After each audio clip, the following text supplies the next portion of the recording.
Welcome back to Heal Loving Life. I'm Michelle, and I hope you are loving your life. The message for today is change, big time change.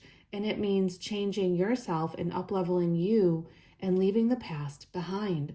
It is in every single card I pulled. So the first one literally says, you don't have to be the same person you were yesterday. Shapeshift into whatever or whoever you need to be. We are doing that every now moment. We are thinking thoughts, we're changing our thoughts, we're looking in, or we're not, but things are changing around us. So we're always in change. But the powerful stance is when you actually look inside and say, am I liking the trajectory that I'm on?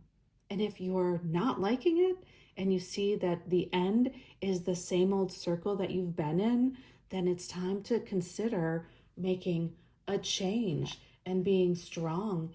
And the egret bird is a symbol of stateliness, beauty, and rarity. It really is rare according to the Maori tribe of New Zealand. It's a symbol of the ultimate in rarity and beauty. So basically, what is the highest, best life path that you could consider for yourself? The most rare possible, best way to live that you could ever imagine, right? In this now moment. And are you missing it? Are you so buried in your work or daily cares that you're forgetting to lift your head and look around or look within and find that rare place that you want to be, that timeline that is calling out to you? What is it? And can you stay open to finding it and picking a new timeline, a different one? Now, I think that the fulgurite is a fascinating stone. I had no idea that it was literally made from electricity, literally from the lightning hitting the ground. It strikes soil or sand and it creates fulgurite. So it is really something that is guiding and clearing old energetic channels, allowing new energy to flow more freely and helping you to let go of old habits. So what are the old habits again? The question begs, what are the old habits that you want out of your life? And are you feeling trapped in various energies or structures or paths or with certain people that you've known? And if you pick this card, which I did for you, it's asking you, what are you actually searching for? What are you manifesting? And does it align with your own heart?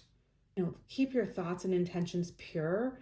You may be able to create things in your life in a really fast pace, okay?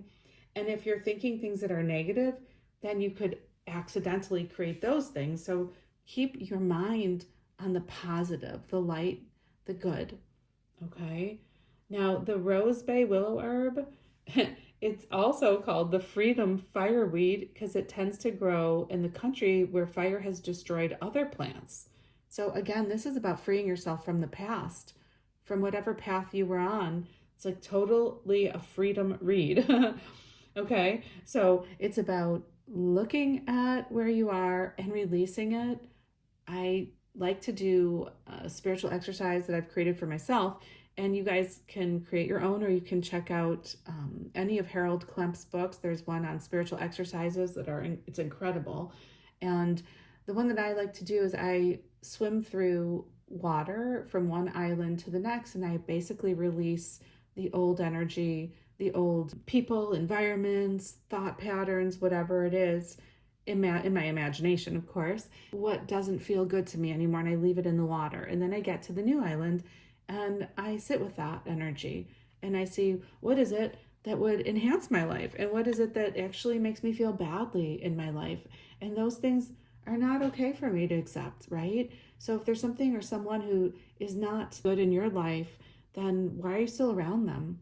You have to ask yourself these questions. What, because you've known them forever, or their family, or whatever, you've been dating them for 20 years or married, if you're not feeling good in any relationship or in any job or in any path, then, if it has become a habit energy, maybe this is asking you to ask yourself, why am I still here? And am I really getting anything out of it? Is it for my higher good, or is it hindering me in my life path towards living a wonderful life and becoming, at least for my life, I want to be a co-worker with Source, God, all that is, right? So is it hindering you or is it helping you? Any of these paths that you're on. I hope that this read helps you to let go of the old and really start to think about what would your most rare, wonderful life look like? And why couldn't you have it? What would you need to do to create that? First of all, it's not going to happen if you don't actually see it. So visioning what you actually are most excited about is number one. Releasing what does not contribute or what hinders you from that path is number two. And then the third is to start making the moves, and they can be very small at first, towards getting on that trail and getting off of the old one. All right? You don't have to be the same person you were yesterday. Shapeshift into whoever you need to be. Thanks for joining me at Hugh Loving Life. I hope you are loving your life too. Lots of love.